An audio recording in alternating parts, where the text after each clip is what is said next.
Hello दोस्तों, स्वागत है आप सभी का आपके अपने study channel RSK academy by Rakesh में। आज हम लोग पढ़ने वाले हैं SSC MTS में 9 अक्टूबर के फर्स्ट शिफ्ट के प्रश्नों को। तो आज क्या क्या प्रश्न पूछा गया है आप सभी देख लीजिए। और ये जो प्रश्न है 100% रियल एंड एक्यूरेट होने वाला है। ठीक है, 100% रियल है। आपका प्रश्न ही नहीं बल्कि आपका आंसर भी बिल्कुल ही एक्यूरेट है। ठीक है, रियल और एक्यूरेट है प्रश्न भी, क्योंकि आपका जो प्रश्न है वो कोई दो तरफा प्रश्न नहीं है। जो प्रश्न बता रहे हैं सभी प्रश्न आपका रियल है और जो क्वेश्चन भी बताएंगे वो भी आपका एकदम बिल्कुल सटीक होगा। तो चलिए सभी प्रश्नों को पढ़ते हैं और इसी प्रकार की जीके एनालिसिस को देखने के लिए चैनल को भी सब्सक्राइब कर लीजिए। मैं आप लोगों के लिए डेली जीके एनालिसिस लाता हूँ, परंतु हाँ, हो सकता है क्वेश्चन कभी देर से आता है तो आप लोगों का लेट हो जाता है, लेकिन पर डे लाता हूँ। ठीक है, SSC MTS पेपर एनालिसिस के लिए सब्सक्राइब करें। तो चलिए पढ़ते हैं एक एक करके सभी प्रश्नों को। देखिए, आपका प्रश्न पूछा गया था नवरोज त्यौहार किस समुदाय के लोग मनाते हैं। तो नवरोज त्यौहार जो है वह पारसी समुदाय के प्रमुख त्यौहार है। यह पारसी नववर्ष का प्रतीक है, यानी कि पारसी समुदाय के लोग जो है वो नया वर्ष के रूप में इसको मनाते हैं कि यह पारसी नववर्ष का प्रतीक है और पारसी कैलेंडर के मुताबिक नए साल की शुरुआत का जश्न मनाने वाला त्यौहार है। उसको क्या कहा जाता है? नवरोज। नवरोज का मतलब होता है नया दिन। क्या होता है? नया दिन। यह आमतौर पर 21 मार्च को मनाया जाता है। देखिए, हम लोगों का जैसा हैप्पी न्यू ईयर का होता है 1 जनवरी को, इसी प्रकार ये लोग का जो नवरोज मनाया जाता है वो 21 मार्च को मनाया जाता है। ठीक है, हम लोगों का जैसे 1 जनवरी होता है उसी प्रकार पारसी समुदाय के लोगों का जो नव वर्ष है वो कब मनाया जाता है? 21 मार्च को, नवरोज। चलिए अगला प्रश्न देखिए। अगला आपका पूछा गया था कि शस्त्र अधिनियम किसके कार्यकाल में आया था।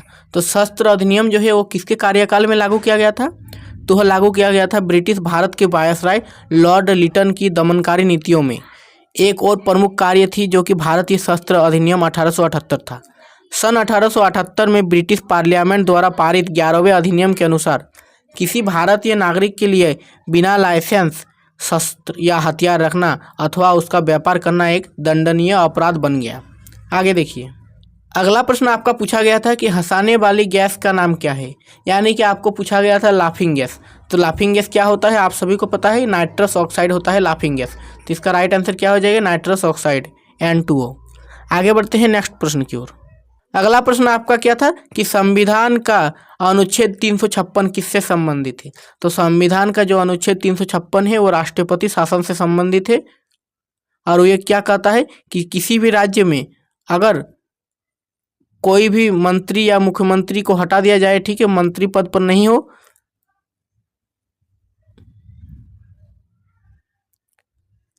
देखिए संविधान का अनुच्छेद 356 किससे संबंधित है। तो यह 356 अनुच्छेद जो है वो राष्ट्रपति शासन से संबंधित है। किसी भी राज्य का अगर मुख्यमंत्री या कोई भी मंत्री ना हो तो उसमें राष्ट्रपति शासन लागू होगा। यह अनुच्छेद 356 में बताया गया है। आगे देखिए, आगरा में मोती मस्जिद का निर्माण किसने करवाया। तो देखिए, मोती मस्जिद बोल रहा है किसने करवाया। तो मोती मस्जिद आप लोग याद रखिएगा, 2 गो मोती मस्जिद है, एक आपका है आगरा में, एक है दिल्ली में। तो जब आपका आगरा का पूछेगा तो आगरा का करवाया था आपका शाहजहां ने। किसने? शाहजहां ने। और वहीं अगर आपको दिल्ली का पूछा जाए, ठीक है, दिल्ली के मोती मस्जिद की बात हो तो आप लोग याद रखिएगा दिल्ली के मोती मस्जिद का निर्माण औरंगजेब ने किया था। किसने किया था? औरंगजेब ने। तो इसका राइट आंसर हो जाएगा औरंगजेब, परंतु आगरा में मोती मस्जिद का निर्माण जो पूछा गया था उसका राइट आंसर होगा आपका शाहजहां। आगे देखिए, भारत में संसदीय प्रणाली किस देश से ली गई है। तो देखिए, भारत में जो संसदीय प्रणाली है वो ब्रिटेन से लिया गया है। किससे लिया गया है? ब्रिटेन से।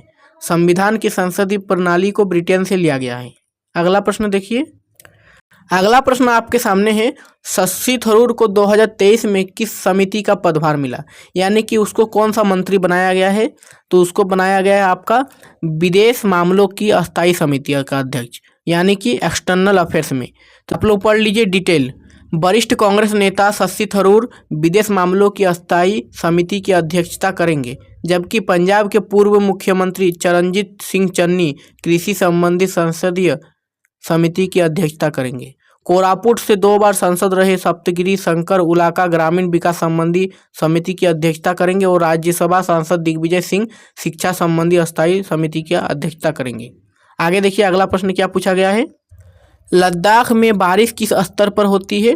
तो लद्दाख में जो बारिश होता है वो होता है निम्न स्तर पर। किस स्तर पर होती है? लो लेवल में। आगे देखिए, अगला आपका पूछा गया था कि कब्ज को रोकने के लिए क्या आहार में लिया जाता है। तो याद रखिएगा, कब्ज को रोकने के लिए आहार में लिया जाता है फाइबर वाले पदार्थ। क्या लिया जाता है? फाइबर वाले पदार्थ। ठीक है, तो फाइबर वाले खाद्य पदार्थ किस में मिलता है? तो आप लोग देख लीजिए किस में मिलता है।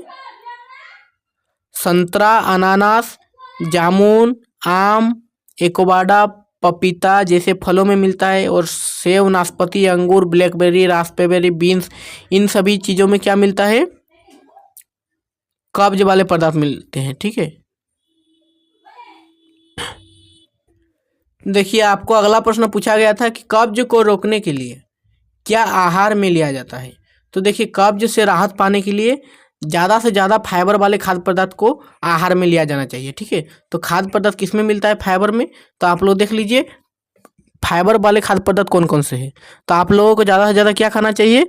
कब्ज को रोकने के लिए आलू बुखारा खाना चाहिए, संतरा, अनानास, जामुन, आम, एवोकाडो, पपीता जैसे फल, नाशपाती, सेब, अंगूर, ब्लैकबेरी, रास्पबेरी इत्यादि आप लोगों को आहार में लेना चाहिए। ये सभी फाइबर युक्त खाने हैं। ठीक है, फाइबर युक्त पदार्थ है।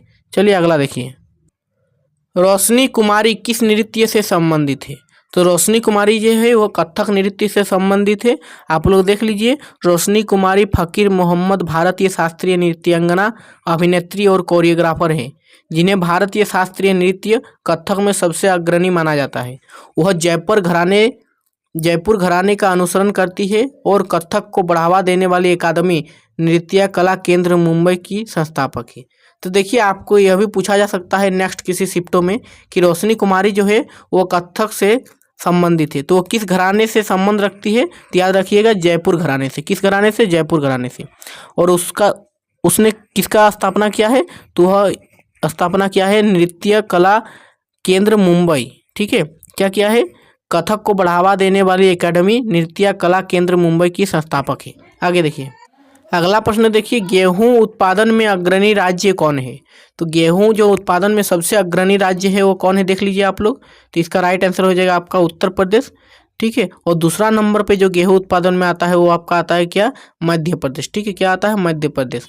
तो याद रखिएगा कि दूसरा नंबर पे आता है मध्य प्रदेश। और याद रख लीजिए, अगर आपको चावल का पूछा जाए तो चावल उत्पादन का अग्रणी राज्य हो जाएगा वेस्ट बंगाल। क्या हो जाएगा? पश्चिम बंगाल। आगे देखिए, इसका राइट आंसर हो जाएगा उत्तर प्रदेश। और अगर आपका चावल पूछा जाए तो हो जाएगा पश्चिम बंगाल। आगे देखिए, 2023 आर्थिक सर्वेक्षण के अनुसार भारत का सबसे गरीब राज्य कौन सा है। तो देखिए, भारत का जो सबसे गरीब राज्य है वो कौन सा है? बिहार है। ठीक है, कितना % है उसका गरीबी दर?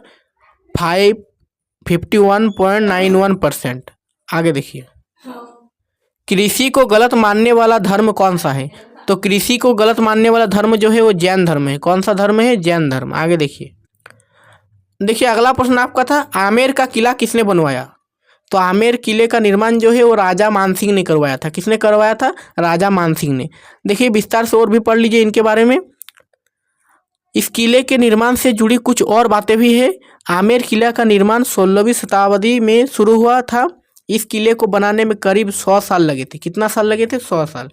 इस किले का निर्माण राजा मानसिंह के अलावा उनके उत्तराधिकारी राजा जयसिंह प्रथम और सवाई जयसिंह द्वितीय ने भी करवाया था। उत्तराधिकारी मतलब उसके बाद का अधिकारी। ठीक है, आगे देखिए और इसके बारे में। आमेर किले को बनाने में लाल संगमरमर के पत्थरों का इस्तेमाल किया गया था। लाल संगमरमर का उपयोग किया गया था। आगे देखिए, यह क्या बोल रहा है कि यह किला राजपूत स्थापत्य कला और संस्कृति का एक उदाहरण है। आमेर किले के अंदर शीश महल या मिरर पैलेस है। क्या है? शीश महल आमेर किले के अंदर ही है। इसकी दीवारों को कॉनकेव शीशों से उकेरा गया है। कॉनकेव शीशों द्वारा इसकी दीवारों को उकेरा गया है। और आमेर किले से जुड़ी एक और दिलचस्प बात यह है कि यहाँ जयगढ़ किले से जुड़ी एक सुरंग है।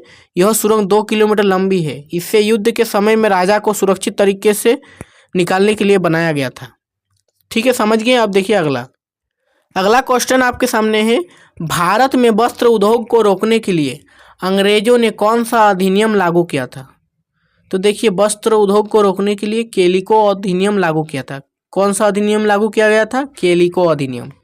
और देखिए, यह अधिनियम साल 1720 में बनाया गया था। इस अधिनियम के तहत इंग्लैंड में मुद्रित सूती वस्त्रों यानी कि चिंटज का इस्तेमाल करने पर रोक लगा दी गई थी। आगे देखिए, निम्न में से किस भारतीय खिलाड़ी ने क्रिकेट विश्व कप 1983 के फाइनल मैच में सर्वाधिक रन बनाए थे? तो किसने बनाए थे? तो वो बनाए थे आपका कृष्णमाचारी श्रीकांत ने। किसने? कृष्णमाचारी श्रीकांत ने। आगे देखिए, इज रिलेटेड टू, यानी कि जेफरी बाबा किससे संबंधित थे? तो Geoffrey Bawa was a Sri Lanka architect and is known for being the father of modern architecture in Sri Lanka. यानी कि जेफरी बाबा जो थे वो एक श्रीलंका के वास्तुकार थे और उन्हें श्रीलंका में आधुनिक वास्तुकला के जनक के रूप में जाना जाता है। अगला प्रश्न आपके सामने देखिए, अगला आपका यह पूछा गया था कि 1974 में नैना देवी को किस गायन शैली के लिए पद्मश्री अवार्ड से सम्मानित किया गया था? तो देखिए, नैना देवी को ठुमरी गायन के लिए पद्मश्री अवार्ड से नवाजा गया था। किस गायन के लिए? ठुमरी गायन के लिए। आपको पूछा जा सकता है कि नैना देवी किस घराने से संबंधित रखती है? तो याद रखिएगा, बनारस घराने से। किस घराने से? बनारस घराने से संबंध रखती है। चलिए अगला देखिए, अगला प्रश्न आपका पूछा गया था पुस्तक से, ठीक है, पुस्तक और उसके लेखक से। The algebra of infinite justice book written by, यानी कि यह पुस्तक किसने लिखा है? तो यह पुस्तक के लेखक है अरुंधति रॉय। कौन है? अरुंधति रॉय। और देखिए इनके बारे में, अरुंधति रॉय को उनका उपन्यास the God of small things के लिए साल 1997 में मैन बुकर पुरस्कार से सम्मानित भी किया गया था। आगे देखिए, साल 2023 का इंटरकॉन्टिनेंटल फुटबॉल कप भारत में कहाँ आयोजित किया गया था? तो यह आपका भुवनेश्वर के कलिंग स्टेडियम में आयोजित किया गया था। कहाँ? भुवनेश्वर के कलिंग स्टेडियम में। इस टूर्नामेंट में भारत ने फाइनल में लेबनान को 2-0 से हराकर खिताब जीता था। आगे देखिए, तेंदुलकर समिति का गठन किस लिए किया गया था? तो तेंदुलकर समिति का जो गठन है वह गरीबी के अनुमान की विधि पर रिपोर्ट तैयार करने हेतु सुरेश तेंदुलकर समिति का गठन किया गया था। यानी कि गरीबी के अनुमान की विधि रिपोर्ट तैयार करने के लिए। अगला आपका पूछा गया था कि पेट से संबंधित बीमारी कौन सी है जिसके कारण मोटापा बढ़ता या घटता है? तो बताइए, पेट से संबंधित बीमारी याद रखिएगा, ये जब पूछा जाएगा तो याद रखिए इसका राइट आंसर क्या होगा? GERD हो जाएगा। क्या हो जाएगी? GERD, यानी कि गैस्ट्रोएसोफेगल रिफ्लेक्स डाइजेसिस। क्या हो जाएगा? गैस्ट्रोएसोफेगल रिफ्लेक्स रोग शामिल है। इसके कारण क्या होता है? पाचन रोगों में यह मोटापे से संबंधित है, मोटापा हो जाता है या उसका मोटापा घट जाता है। ठीक है, चलिए, आई होप आप लोगों को वीडियो पसंद आया होगा। अगर वीडियो पसंद आया है तो वीडियो को लाइक कीजिए और सब्सक्राइब कर लीजिए सभी शिफ्टों के एनालिसिस देखने के लिए। मिलते हैं नेक्स्ट वीडियो में, और PDF के लिए टेलीग्राम चैनल में जुड़ जाइए। तब तक के लिए जय हिंद, वंदे मातरम।